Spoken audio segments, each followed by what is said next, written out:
to the Lutheran History Podcast today, where we cover over 500 years of Lutheran history. We hear new stories, examine old heroes of faith, and dig into the who, how, what, and why of history making. So whether you are a Lutheran seeking to understand your faith's rich roots, a history lover, or a person looking for stories of trials, tragedies, or triumphs, you'll find what you're looking for right here. Today's guest is James Huenink. Did I pronounce your last name correctly? That's close enough, Huenink. Huenink, okay, thank you. Huenink, he is a pastor at First Lutheran Church of El Cajon, California, where he lives with his wife, Kristan, and their two cats. He's a graduate of Concordia University, Wisconsin, and Concordia Seminary, St. Louis. He's a writer, photographer, and an independent historian, focuses on the history of Chicago Lutheran ministry and Black Lutheran ministry especially. And he's also hoping to leverage the lessons of the ministry in the past to help understand current and future work in urban centers. So both the past and a present and a future focus, all of that combined. So James, thank you for joining us today. Happy to be here. I'm excited. I love this podcast, so it's great to be able to be a part of it. Yeah, looking forward to our conversation today. So the area you said you're interested in the history of Chicago Lutheran ministry and Black Lutheran ministry. Well, those two worlds collide in today's topic. You gave a presentation earlier this week. We're recording in February. It's Black History Month, I believe, right? So you're focused on some Black Lutheran Chicago ministry and the character, the historical figure of Marmaduke Carter. So before we get too deep into the details, you made a pretty profound statement both to me and also in your presentation. Why do you consider Marmaduke Carter to be a Lutheran pioneer who deserves to be remembered just as much as other figures like Walther and Wyneken? Yeah, I know that's a pretty bold claim. Most American Lutherans kind of know those guys, and they're a big part of our, not just our history, but almost like hagiography, like they're saints. And I think Marmaduke Carter should definitely be on that list. His work is actually, I think, a lot like Wyneken's. Now, you might tell me where I'm wrong, because I know he's your guy. But he did a lot of frontier work, and one of the resources I translated actually in Chicago, they tried to get him to come there for First St. Paul's, and it didn't work out. But he did a lot of work sort of back and forth with the frontier and then saying, hey, the Lutherans in America need you back in Germany. And I see Marmaduke Carter on the edge of that in American Lutheranism, focusing on the outreach among Black Lutherans. And so he is sort of going to the immigrant Lutherans and saying, we're real Lutherans, help us out. And he's going to Black Lutherans and trying to connect them to the rest of the Lutheran Church. And he's this ambassador at exactly the time everyone needed one. His life is right during the middle of the growing civil rights movement, and both in America and in the Lutheran Church. And so he plays a pivotal role in helping the Germans and Norwegians and the immigrant Lutheran churches see Black Lutherans. And I think he builds a foundation for the integration that would come in the 40s. And his role, I think, is pivotal in making that happen as smoothly as it does, even though it's not exactly smooth. Yeah, well, you sold me. I guess we can finish the podcast and say, great, yeah, he Perfect. sounds important. That's it, right? Yeah. Although now that you've sold me on his importance, I have a natural interest in trying to understand more about him. And I think that's an interesting phrase that you used, or at least the term, the frontier. We may picture that specific time and place, log cabins and such, but it's not just a geographic area, but it's also a concept. And being a pioneer in a figurative sense, although he was definitely traveled a lot to maybe literal frontier areas too. I think that comparison to Wyneken's maybe bridge building work, I find that very apt. So no critique from my end here. So now for the rest of us, many of our listeners are generally familiar with what the Synodical Conference was. And we've talked about that many times in many episodes, so people can go back to that if they need a little more context. We did mention briefly in episode 5 a little bit about the history of the Synodical Conference's Black ministry, but that was more in passing. Could you give us a refresher and your own perspective on the background of the Synodical Conference's Black ministry? Yeah, so when the Synodical Conference formed, they were supporting, I think it was called the Leipzig Society, as their main mission outreach for foreign missions. And they broke with them over doctrinal differences. And so they had all of these mission festivals that were going on all over the country, and they were sending mission money to the Synodical Conference, and they had no idea what to do with it. And in their minutes, they actually say something like, well, if we don't spend this, our people are going to send it somewhere else. And, there were a number of missionaries who were agitating for some home missions in areas that were sort of on the edge of what Lutherans were used to, one towards Native Americans and one for Black Americans. And so they decided almost there wasn't a whole lot of planning. They decided very quickly, we need to do this. And so in 1877, they founded this thing called the Mission Board. I'm going to pull up the name just so I can make sure I have it correct. It was the Mission Board of the Evangelical Lutheran Synodical Conference of North America for mission work among the heathen and the Negro. About the worst name ever. Mm-hmm. And so what they did is they started sending a single missionary to tour the South. His name was Desher. And so he goes around the South in Arkansas and Louisiana and all of these places. And basically what he does is he starts a school and tries to build a community off of that, with the hope that a local church would take it and run with it. And then he moves to a new place and he does this tour. And so he very quickly goes out of favor because he was preaching in non-Lutheran churches. And mostly because he found that the Black people of the South were already Christians, and the only way to build congregations was to show up in other churches and preach and gather them. And so he quickly leaves and heads into a different ministry. And then they have a series of other missionaries that follow in his shoes. And so there's some limited success during that time until they run into some already existing Lutherans out on the East Coast called the Alpha Synod. The Alpha Synod was a descendant of the North Carolina Synod. They had a Black ministry during the era of slavery. And then right after the Civil War, nobody had any money. So they weren't supporting this half of their ministry. So 4 different churches, a bunch of churches, broke off and formed the Alpha Synod. And then they had a year until their president died, and he had the education and the money. His name was Kuntz. And when he died, they had no idea what to do, the Alpha Synod. So they wrote to the mission board and they sent down a missionary to evaluate them. And this was by this time they had found a guy, Nils Baki, who stayed in this work for 40 years.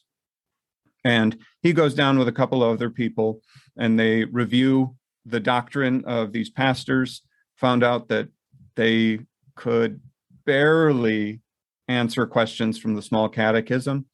But they decided to partner up with them anyway. And with some funding and with a little organizational support, the Alpha Synod starts to grow rapidly. And they are getting churches all over North Carolina and expanding from there. And so the East Coast ends up being a major center for this ministry. And so that grows pretty rapidly. After that, the next big boom was when Rosa Young contacted the Synodical Conference. She had started a school in Rosebud, Alabama, and the school was designed to help, well, basically the public education system just wasn't working in rural Alabama. And every time a Black school closed down, they took the money and gave it to the nearby white school.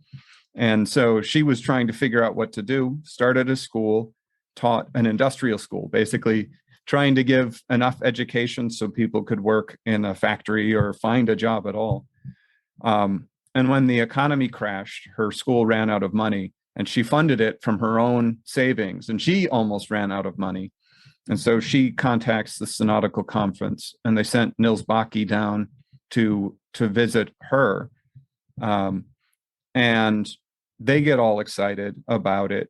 They fund that ministry. And then in the next 10 years, Rosa Young planted 27 churches, schools, and 2 preaching stations. And the work there just grew rapidly. Primarily because of the need for education. The education was so bad, especially in those rural areas. And she was out in the middle of the sticks. I mean, there was nothing around. And so you get all of these, would have been a lot of cotton farmers and harvesters and those sorts of things. And she gathered students to her school and grew churches. And that became a major part of the ministry at that point. So the work of the Synodical Conference in the South was growing rapidly, and it was very rural. And then the Great Migration begins around the time when Rosa Young is planting these churches. And their growth coincides with this huge migration of Black Americans, especially from the South up to the North. And then the work of the mission board really becomes gathering those people into the northern cities like Chicago, especially Chicago. And it changes quite a bit. And that's where Marmaduke Carter really does most of his work. All right, now that we've brought it up to his setting, his context, and the greater context of that ministry aspect of the Synodical Conference, let's talk about the main character himself, Marmaduke Carter. So now, what can you tell us about Marmaduke Carter's family and his personal background? So Marmaduke Carter was born in Hanover County, Virginia. His father was freed as a slave when he was 8 years old, right after the Civil War. And so he grew up and was the first person in his family to be able to read. Census data shows that he was a teacher for a while in Virginia before he ends up moving up to Baltimore, where he is a teacher. He goes to a school and orphanage of the Joint Synod. It was the Concordia district of the Joint Synod, an English-speaking district. And they started a school in Lauraville, which is now a section of Baltimore. So the school, he starts there as a teacher with, there was another guy, last name was Johnson, who was supposed to be the pastor. Something happened, he didn't work out. And so the local pastors in the area start to tutor Nathaniel. Marmaduke Carter was already born at this time, so he moves up with his father. And over time, Nathaniel moves the church from where it was, moves the school from where it was, and plants a new church, now St. Philip in Baltimore. He becomes ordained, learns German so that he can talk to the people in the area. And as he's trying to gather funds to build St. Philip, he actually does a mini tour of the region to do the fundraising for mission work to build this church. So Carter grows up with his father as a Lutheran pastor. He ends up going to private schools in the area under a scholarship from the Concordia district. And then when he graduates from his high school, they send him to the Joint Synod's university, Capital University. And they pay for it because they want him to go into the ministry. And he spends 2 years there. going through the normal course of study. And then after his father dies in 1904, he drops out and moves back to Baltimore to support his family. What's really interesting about Carter's career at Capital University and about the sort of racial dynamics at the time is that there really seems to be a much more integrated atmosphere than we expect.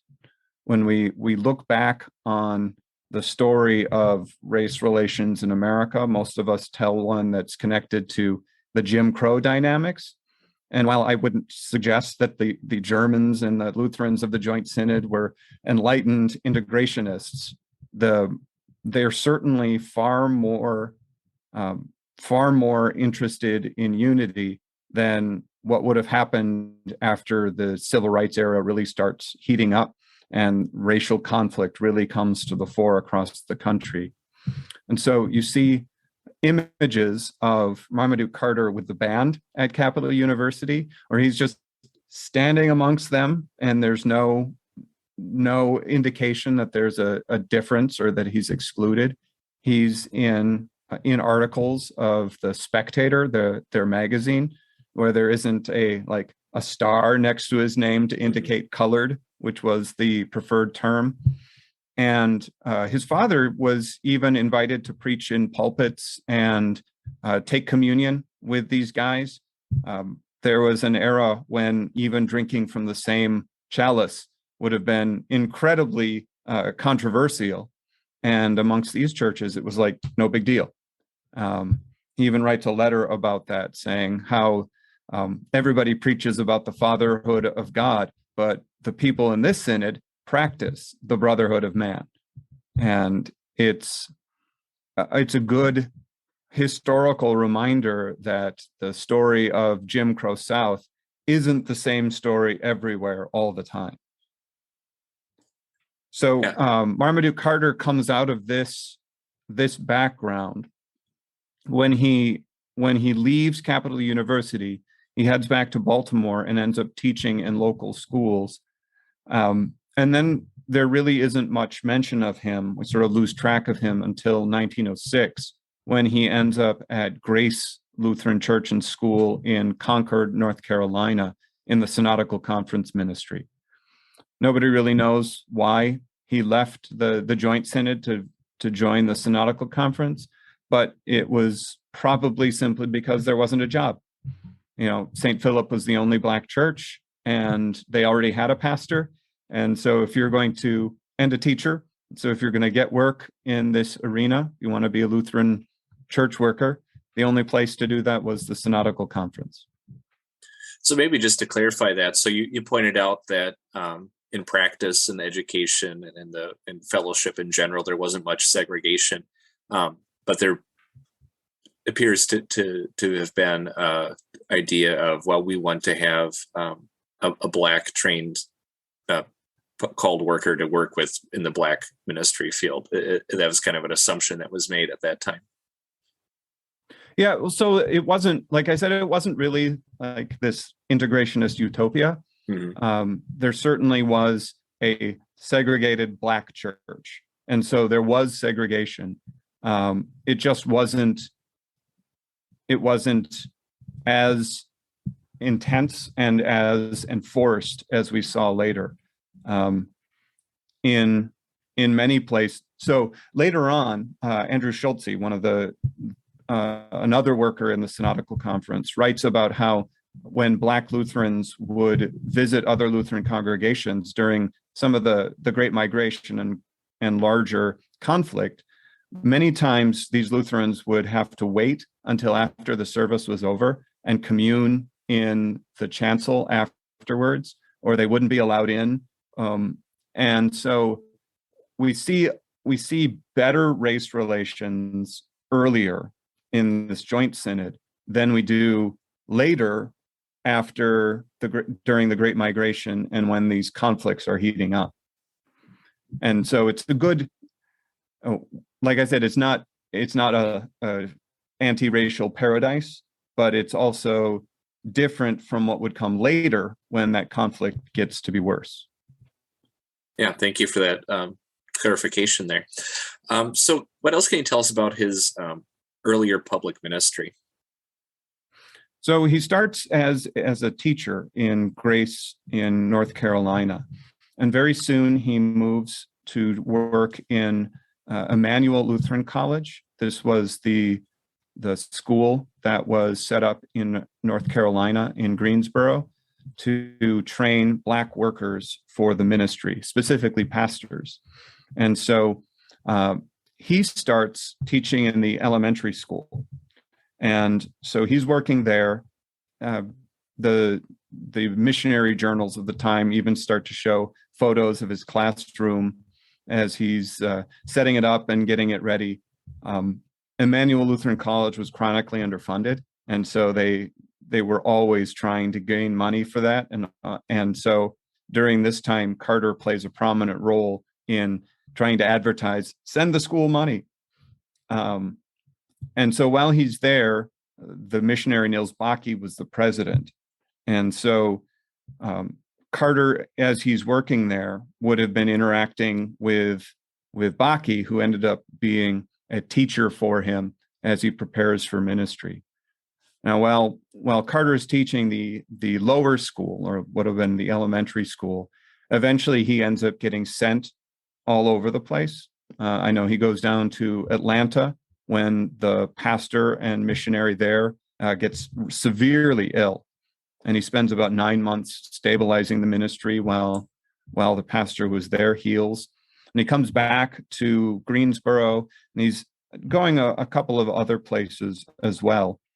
And he is serving in that role until 1916, when he ends up being ordained and installed at Christ Lutheran Church in Rosebud, Alabama, Rosa Young's first church. And so he's the pastor of that first church and school when Rosa Young begins her mission work for the Synodical Conference. Carter never really got a degree. He didn't graduate from Emmanuel Lutheran College. Richard Dickinson is the major historian of record at this time, and he says that Carter graduated from Nils Bakke's living room. Mm-hmm. And so he ends up being privately tutored before he is ordained and installed. Yeah, and we don't know. Sorry, I'm sorry. I was just going to add that's something that if you go back a couple decades, that was kind of the common practice for quote unquote American Lutheran church bodies until seminaries had been established. And yeah, if people want to go back to the Synod of the West episode that we did, that's North Carolina Synod men, which I think there's an interesting, at least geographic connection there.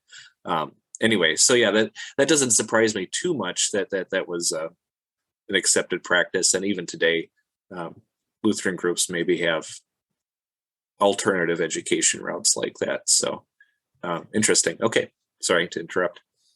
No, not at all. So once he's in Rosebud, his name drops out of many stories in the missionary journals, the Lutheran Pioneer and Missionstaube. And so you only really get word of him when they publish their lists of who's pastoring what churches. And so it shows him up to 3 different churches in the region under his care, as well as being a teacher at Christ in Rosebud. And so he must have been a really busy guy, moving back and forth. The ministry in that region was chronically undermanned. And so in some instances, you get guys like Nils Bakke moving back and forth, doing all of these different churches, very often a different church every week. And worship services would be held like on the 4th Tuesday of the month or something like that.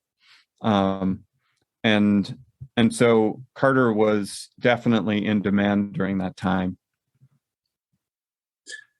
So in your presentation that you gave earlier, this was, I don't want to say the most entertaining part of it, but it was definitely kind of the interesting thing that you brought up, that you don't really have necessarily a conclusive answer for.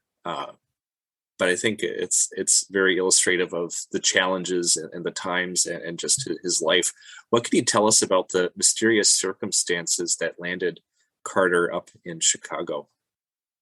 Yeah, so there's a legend of Marmaduke Carter. He was driving along a dusty road one day, and then as he drove, he passed a white lady, and the dust from his car kicked up in her face. She gets mad and reports him, and the authorities arrest him and put him in jail. And so this is a story that we really get only recorded by Richard Dickinson again.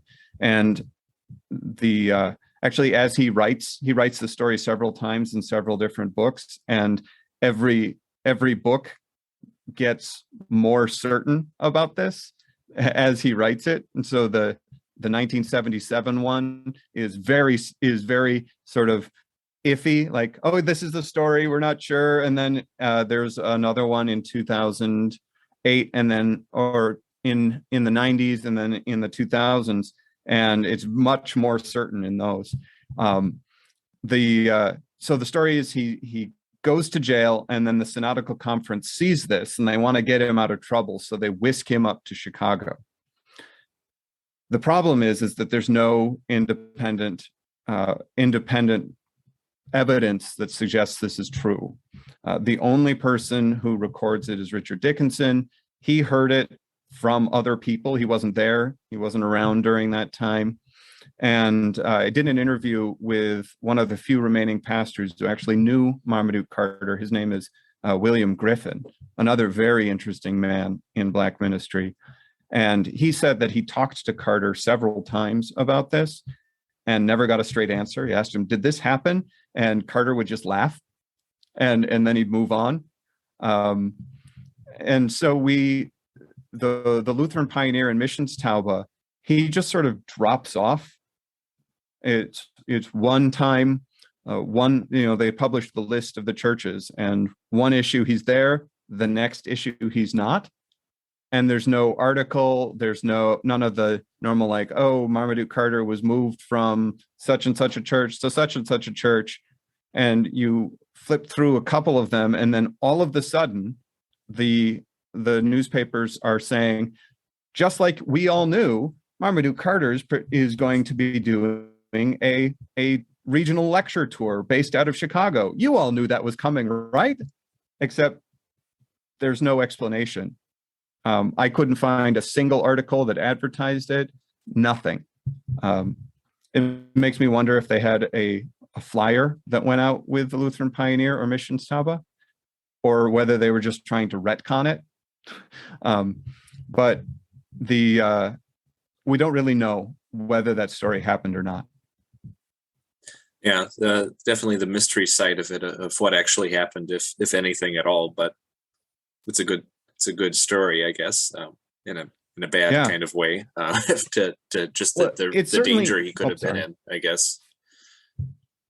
It certainly added to his mystique.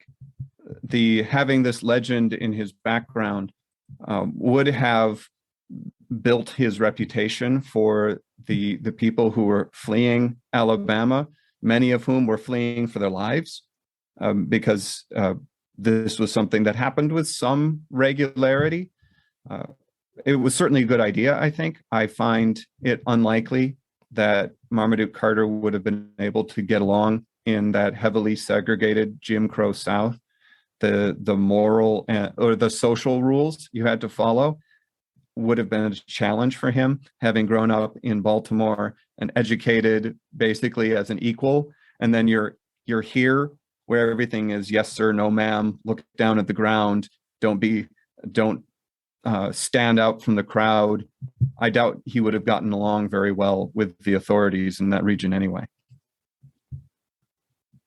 So his transition, as mysterious as it was, he ended up doing like a lecture circuit or whatever you want to call it.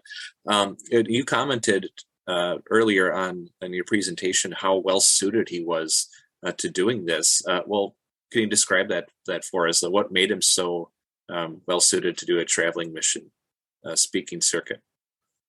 Well, first there was the language. He knew German fluently. He had 2 2 years of German classes at a university level, and would have been working with German immigrants in the Synodical Conference. Most of the pastors would have been immigrants themselves, or certainly known German.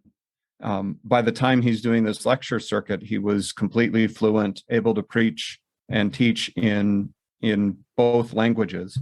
I think it's also important that he grew up Lutheran.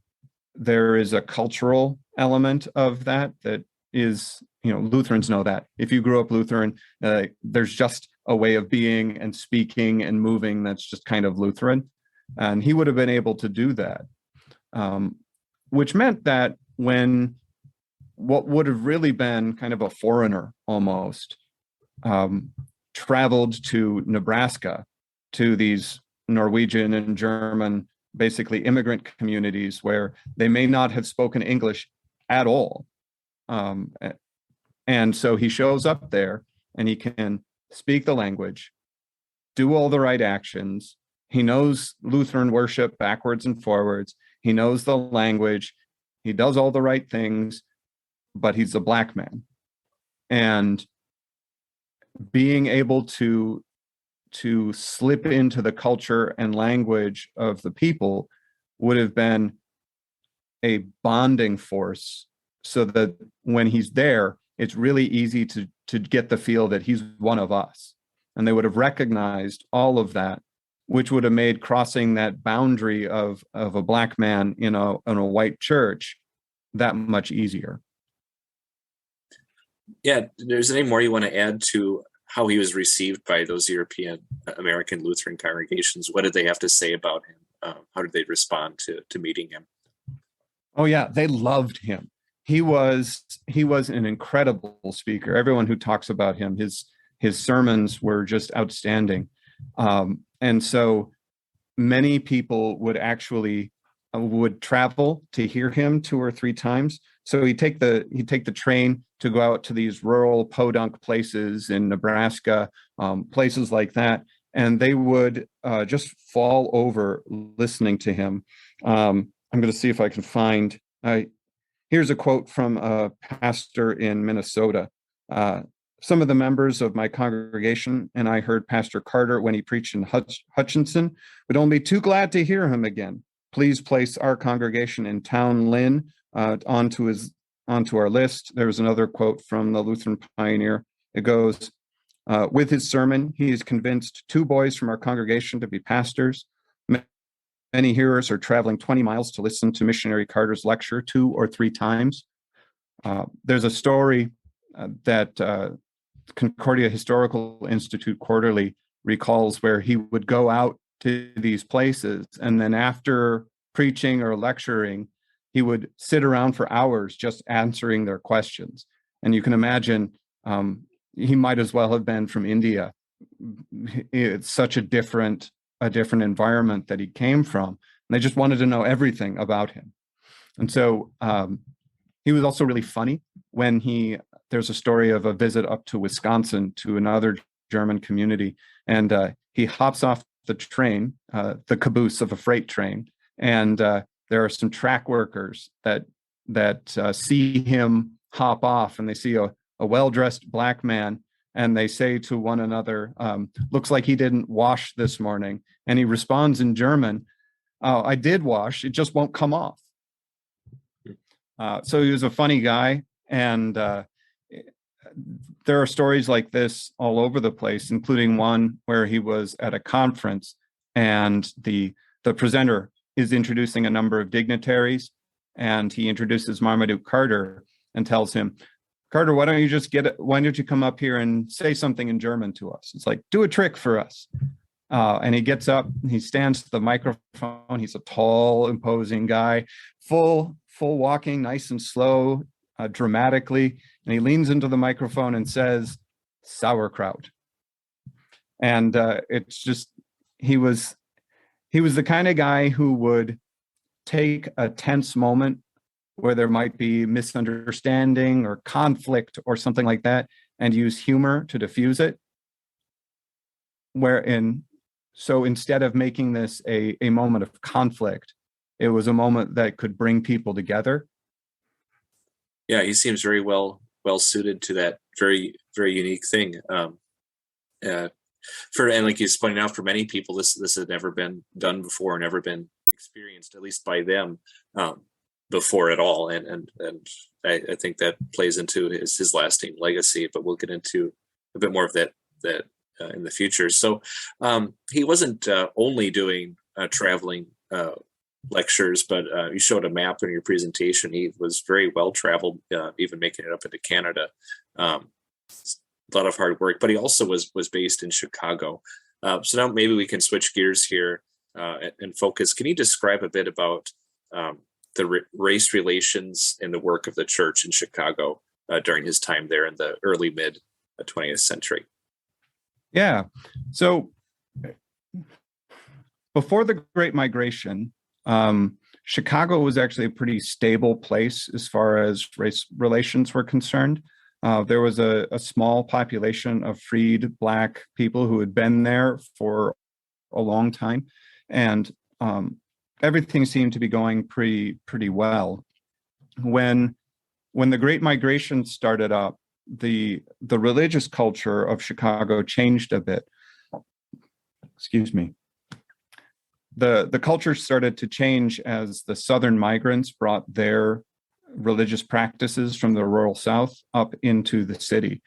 And so Black worshiping culture would have looked a whole lot like their white counterparts. And so prior to the Great Migration, Black churches worshiped the same way as white churches, and the highbrow, educated Black demographic really wanted to have the same tastes and ideas and worship culture as educated white people. What changes during the Great Migration is that the Southerners are looking for something of their own experience in the North. And so Southern Black Christianity was marked by a lot of shouting and dancing and sort of like a Pentecostal atmosphere. And so these churches started to change that way. Perhaps a stereotypical way of describing that is if you go to YouTube and look up the James Brown church scene from the Blues Brothers. It really takes it over the top, but the James Brown is the pastor, and he's shouting and running and sweating and dancing and singing in the middle of his sermon, and then sometimes talking, and the congregation is responding, and people are fainting, and it's over the top, but it gives kind of an example of what some quarters of the religious environment was changing into as people were moving to the North. I think another big part of that was also there was a very rigorously enforced segregation in Chicago. And so as the Great Migration brought people up, there was a more competition for jobs, and cultural communities like German Lutheran settlements and other communities were getting pushed out by the new migrants. And so there was a lot of conflict that also was racial. And so there weren't a lot of back and forth between these two communities. And so an isolated community tends to develop its own ways of being and culture. And so you get the birth of what is now the stereotypical Black church. Kind of the thing that you think of if you see church on TV. And so Carter comes to Chicago in the middle of this transformation. A great book on this is Passionately Human, No Less Divine by Wallace Best. And he really marks from 1915 to 1930 as the time of this transformation. And Marmaduke Carter comes here in 1922. And in 1924, he founds St. Philip Lutheran Church and begins to gather a Black Lutheran church in Chicago.